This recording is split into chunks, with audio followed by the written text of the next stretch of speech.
Welcome to doctor NYR YouTube channel. आज का जो टॉपिक है वो है रेगुलेशन ऑफ ब्रीथिंग। ये जो रेगुलेशन ऑफ ब्रीथिंग जो होता है ये किस चैप्टर में आता है? Breathing and exchange of gases, chapter number 14 है, क्लास 11th की बायोलॉजी में आता है। Please take a screenshot. Last time पे हमने क्या पढ़ा था? जो ब्रीथिंग जो होती है उसमें जो मेन इम्पॉर्टेंट रोल जो होते हैं, कुछ मसल्स का इम्पॉर्टेंट रोल होता है जो हमारे थोरेसिक में प्रेजेंट, थोरेसिक कैविटी जो होती है वहाँ पे प्रेजेंट होती है। तो उस मसल्स के जो होते हैं उनकी कंट्रैक्शन से जो होता है, ये जो वो कंट्रैक्ट करते हैं उसका साइज़ बढ़ जाता है थोरेसिक कैविटी का। तो उससे क्या होता है, जब हम ब्रीथ करते हैं तो वो कंट्रैक्ट हो जाते हैं। तो वो कंट्रैक्ट क्यों होते हैं? क्योंकि हमारे जो थोरेसिक कैविटी जो होते हैं वो बिल्कुल एक इलास्टिक की तरह वो काम करता है। जिस तरीके से एक इलास्टिक काम करता है, मतलब कंट्रैक्ट रिलैक्स हो जाता है, बिल्कुल वो काम कर इसी तरीके से वो हमारी थोरेसिक कैविटी काम कर देती है। लेकिन उसको मतलब रेगुलेट करने के लिए हमारा ब्रेन जो होता है ना इम्पॉर्टेंट रोल करता है। ब्रेन के अलावा बिल्कुल भी जो ब्रीथिंग जो होती है वो बिल्कुल भी पॉसिबल नहीं होती है। तो इसी को हमें अभी पढ़ना है। जो ब्रीथिंग जो होती है इसको हमारा ब्रेन का कौन सा पोर्शन इसको रेगुलेट करता है। Please take a screenshot. जो थोरेसिक कैविटी जो होती है इसका जो साइज़ जो होता है, चाहे वो इंक्रीज़ हो जाए या डिक्रीज़ हो जाएगा, तो ये किस पे डिपेंड करता है? दो मसल्स पे डिपेंड करता है, या इसको बोलते हैं ब्रीथिंग मसल्स भी। एक होता है डायफ्राम, यहाँ पे प्रेजेंट होता है, ठीक है ना। दूसरा जो मसल होता है उस मसल को बोलते हैं इंटरकोस्टल मसल। ये इंटरकोस्टल मसल क्या होता है, कहाँ पे ये प्रेजेंट होते हैं? रिब्स जो होते हैं हमारे, एक रिब हो गई, एक रिब हो गई, एक रिब हो गई, इसी तरीके से इस साइड भी रिब होती है, तो बीच में स्टर्नम होता है, ये एक रिब इस तरीके से, ठीक है ना। इनके बीच में मसल्स होते हैं जिनको बोलते हैं इंटरकोस्टल मसल। ये इंटरकोस्टल और डायफ्राम जो होता है, जब ये कंट्रैक्ट होते हैं तो जब हम मतलब सांस लेते हैं तो ये क्या करते हैं? कंट्रैक्ट करते हैं। इनका कंट्रैक्शन जो होता है ना, इस इलास्टिसिटी होती है इनमें, तो ये कंट्रैक्शन बहुत इंपॉर्टेंट होता है।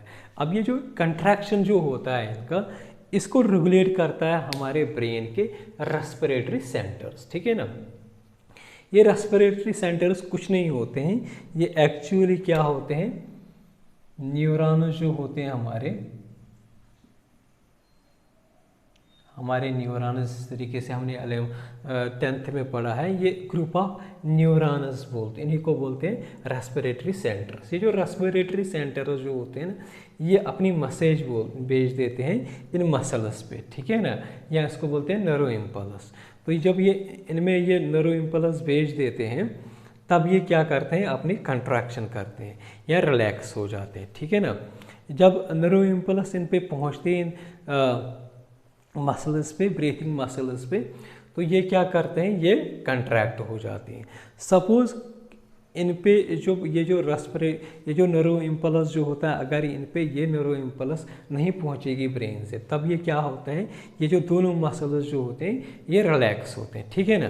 तो हमारे बॉडी या हमारे ब्रेन में जो होते हैं ये रेस्पिरेटरी सेंटर जो होते हैं दो होते हैं। एक होता है मेडुलरी रेस्पिरेटरी सेंटर, दूसरा होता है पोंटाइन रेस्पिरेटरी सेंटर, ठीक है ना। तो अगर हम देखेंगे ये एरिया जो होता है ना, इसको बोलते हैं ब्रेन स्टेम, ये वाला। तो यहाँ पे क्या होता है? इसके नीचे बिल्कुल होता है ये पोनस। हमें इस पे ज़्यादा वो नहीं करना है फोकस, हमें इस पोनस और मेडुला ऑब्लांगेटा पे फोकस करना है। तो यहाँ पे जो ये पोनस जो होते हैं, यहाँ पे एक सेंटर होता है रेस्पिरेटरी सेंटर का, जिसको बोलते हैं पोंटाइन रेस्पिरेटरी सेंटर, ठीक है ना। दूसरा जो होता है दूसरा जो रेस्पिरेटरी सेंटर होता है वो मेडुला ऑब्लांगेटा पे होता है। इसके पोनस के बिल्कुल नीचे जो पोर्शन होता है हमारे ब्रेन का, वो होता है मेडुला ऑब्लांगेटा, शॉर्ट में इसको बोलते हैं मेडुला। तो यहाँ पे जो रेस्पिरेटरी सेंटर होता है उसको बोलते हैं MRC, मेडुलरी रेस्पिरेटरी सेंटर। तो यहाँ इसको क्या बोलते हैं? PRC, ठीक है ना। तो ये जो दो रेस्पिरेटरी सेंटर जो है ना, यही दो रेस्पिरेटरी सेंटर हमारे जो एक्सहेलेशन और इनहेलेशन जो होता है तो ये दोनों यही सिर्फ दो सेंटर जो होते हैं ना हमारी ब्रीथिंग को कंट्रोल करते हैं। अब हम देखेंगे पहले जब हम इनहेल करते हैं तो उस पर कौन सा रेस्पिरेटरी सेंटर जो होता है ना रेगुलेट कर देता है।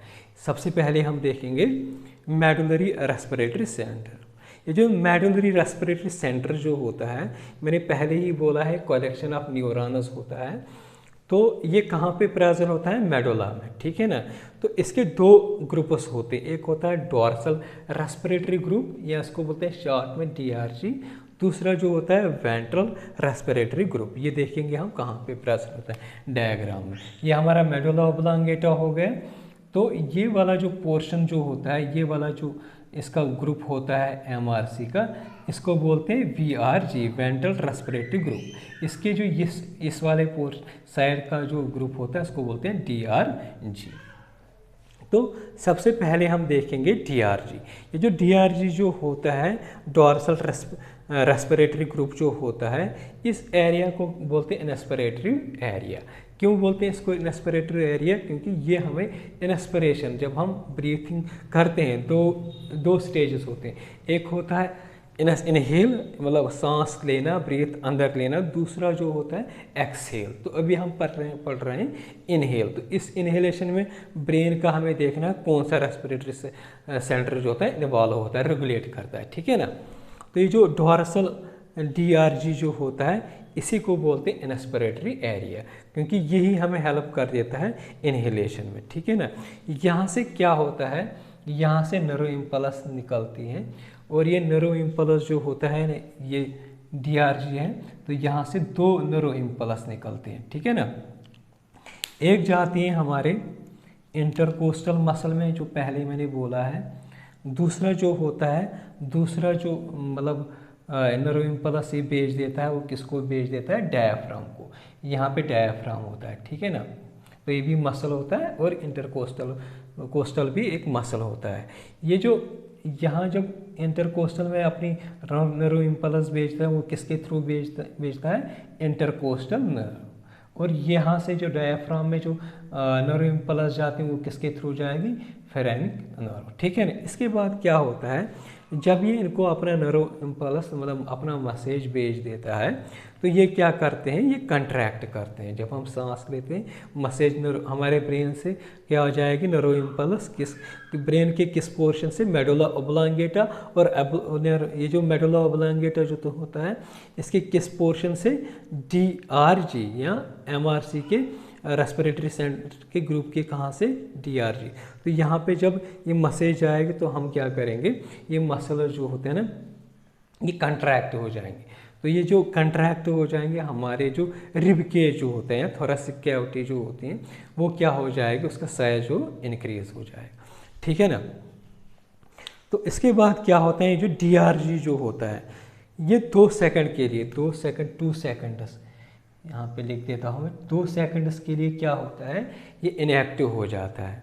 तो इससे क्या होता है, जब ये 2 सेकंड्स के लिए इनएक्टिव हो जाता है तो ये जो मसल्स जो होते हैं कंट्रैक्ट हो गए, तो ये क्या करेंगे, रिलैक्स हो जाएंगे।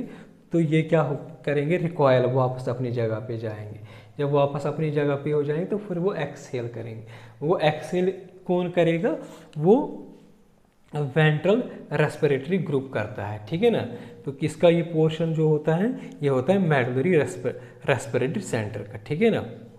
तो अब हम पढ़ेंगे VRG। जो VRG जो होता है तो ये क्या होते हैं, ये भी एक मतलब इसको बोलते हैं एक्सपिरेटरी एरिया, क्योंकि यहाँ से हमारी एक्सहेलेशन स्टार्ट हो जाएगी।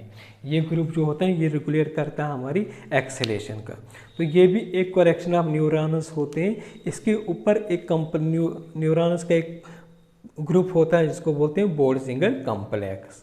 जो बोर्डजिंगर कॉम्प्लेक्स यहाँ पे होता है, ठीक है ना, ये VRG है, इसके ऊपर बोर्डजिंगर कॉम्प्लेक्स होता है। ये बना होता है कुछ सेल्स का जिसको बोलते हैं पेसमेकर सेल्स। और ये जो पेसमेकर सेल्स जो होते हैं ना यही हमें हेल्प करते हैं एक्सहेल में, एक्सहेलेशन में। मतलब जब हम एक्सहेल करते हैं, एक्सहेल मतलब बाहर सांस छोड़ देते हैं, यही सेल्स हमें हेल्प करते हैं। बाकी और भी सेल्स इसमें प्रेजेंट होते हैं, वो क्या करते हैं, वो उस मतलब एक्सहेलेशन में, एक्सपिरेशन में हेल्प नहीं कर देते। वो कहाँ पे हेल्प करते हैं? जब हम फोर्सफुली हम ब्रीथ करते हैं, ठीक है ना, वहाँ पे क्या होता है, जो DRG जो होता है ये इनएक्टिव हो जाता है। तो वो जो होता है, इसका जो काम होता है वो फोर्सेबल ब्रीथिंग पे कौन कर देता है? हमारा ये जो होता है VRNG। इसके कुछ सेल्स होते हैं, पेस मेकर हमारी एक्सेलेशन में हेल्प करते हैं, लेकिन जब फोर्सफुल ब्रीथ करते हैं इसमें कुछ और सेल्स होते हैं जो हेल्प कर देते हैं हमारे फोर्सफुल ब्रीथिंग में। दूसरा जो रेस्पिरेटरी सेंटर होता है वो होता है पोंटाइल रेस्पिरेटरी सेंटर। तो ये कहाँ पे प्रेजेंट होता है? ये पोनस में प्रेजेंट होता है, यहाँ पे इस एरिया में, ठीक है ना। तो ये भी क्या होते हैं, अगर हम देखेंगे यहाँ पे जो न्यूरॉन्स जो प्रेजेंट होते हैं वो हमेशा एक्टिव होते हैं किसके टाइम पे? इनहेलेशन और एक्सहेलेशन। तो ये इनहेलेशन और एक्सहेलेशन के टाइम पे एक्टिव, दोनों टाइम पे ये एक्टिव होते हैं। लेकिन कब? जब हम एक्सरसाइज करते हैं, स्पीकिंग करते हैं, कभी कभी क्या होते हैं, स्लीप करते हैं, उस टाइम पे, ठीक है ना। तो ये किसको मैसेज भेज देता है? DRG को। मतलब यहाँ से मैसेज निकलते हैं, किसको जाते हैं? DRG को, ठीक है ना। इसके बाद अगर हम देखेंगे, ये हमने रेस्पिरेटरी सेंटर्स पढ़ी हैं, हमने देखा ब्रीथिंग कैसे मतलब होती है पहले वीडियोस में, फिर हमने देखा ब्रीथिंग का रेगुलेट कैसे होती है थ्रू रेस्पिरेटरी सेंटर्स। लेकिन अगर हम देखेंगे जो रेस्पिरेटरी सेंटर्स जो होते हैं इनके भी मतलब इनको भी रेगुलेट करते हैं कुछ और चीज़ें जो हमें देखना है। मतलब इसका हम पढ़ेंगे regulation of respiratory centres. Cerebral cortex जो होता है, ये सेरेब्रम होता है, तो इसका जो आउटर पोर्शन जो होता है जिसको बोलते हैं सेरेब्रल कॉर्टेक्स, ठीक है ना। तो इसका बिल्कुल कनेक्शन होता है किन के साथ? रेस्पिरेटरी सेंटर्स के साथ। तो एक तो ये कंट्रोल करता है, दूसरा जो होता है हमारी बॉडी में H positive and partial pressure of carbon dioxide. Partial pressure of carbon dioxide जब इंक्रीज हो जाएगा, H पॉजिटिव और partial pressure of carbon dioxide increase कैसे हो जाते हैं? जो कार्बन डाइऑक्साइड हमारे टिश्यूज़ में होता है, ठीक है ना, मतलब टिश्यू से कार्बन डाइऑक्साइड निकलेगा डिफरेंट मेटाबॉलिक रिएक्शन से, तो वाटर भी प्रेजेंट होता है। उससे क्या हो जाएगा? कार्बनिक एनहाइड्रेस एंजाइम क्या करेगा इसको? कार्बनिक एसिड में, ये कार्बनिक एसिड क्या हो जाएगा? यही से H पॉजिटिव बनेगा, ठीक है ना। तो कार्बन डाइऑक्साइड सपोज जब हम यहाँ से क्या निकलेगा, जब ये H पॉजिटिव यहाँ से निकले और कार्बन डाइऑक्साइड के हाई कंसनट्रेशन से क्या हो जाएगा, ये क्या करेगा? जो DRG जो होता है, इसके न्यूरॉन्स जो होते हैं वो एक्टिवेट हो जाए, स्टिमुलेट हो जाएंगे। तो ये क्या करेगा? ये डायफ्राम और इंटरकोस्टल मसल्स को एक्टिवेट करेंगे, ठीक है ना। इससे क्या हो जाएगा? हमारा जो ब्रीथिंग स्टार्ट हो जाएगी। और दूसरा जो इम्पॉर्टेंट पोर्शन जो होता है हमारे ब्रेन का वो होता है हाइपोथैलेमस। हाइपोथैलेमस भी हमारी ब्रीथिंग को कंट्रोल करता है। कब? जब हम हंसेंगे या कभी रोते हैं ना, इमोशनल स्टिमुलस बोलते हैं इनको, तो उस टाइम पे हमारा जो हाइपोथैलेमस वो इसको कंट्रोल करता है।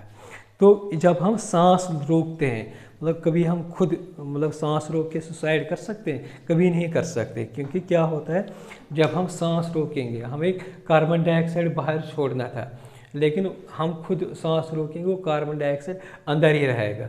तो उस कार्बन डाइऑक्साइड से क्या हो जाएगा? कार्बन डाइऑक्साइड का जो पार्शियल प्रेशर जो होता है वो इंक्रीज़ हो जाएगा। जब वो इंक्रीज़ हो जाएगा तो वहाँ से क्या बनेगा? H positive. जब H पॉजिटिव बनेगा, H एसिडिटी ज़्यादा इंक्रीज़ हो जाएगी और कार्बन डाइऑक्साइड भी इंक्रीज़ हो जाएगा। तो उससे क्या हो जाएगा? ये मैसेज भेज देंगे किसको? मेडुला ऑब्लांगेटा को। तो वो मेडुला ऑब्लांगेटा को दो इंटरकोस्टल और डायफ्राम को एक्टिवेट कर देगा, ठीक है ना। तो हम इसीलिए हम खुद अपनी सांस को रोक के सुसाइड नहीं कर सकते, क्योंकि यहाँ से कार्बन डाइऑक्साइड की कंसंट्रेशन बढ़ेगी, उसका पार्शियल प्रेशर इंक्रीज हो जाएगा, साथ साथ जो होता है H पॉजिटिव की कंसंट्रेशन भी बढ़ जाएगी, जो हेल्प कर देता है इस मेडुला ऑब्लांगेटा जो रेस्पिरेटरी सेंटर्स होते हैं उनको एक्टिवेट करने में हेल्प कर देता है। अगर आप लोगों को हमारा ये वीडियो अच्छा लगा होगा, प्लीज़ इस चैनल को सब्सक्राइब कर दीजिएगा, वीडियो को लाइक एंड शेयर कर दीजिएगा। Thank you very much.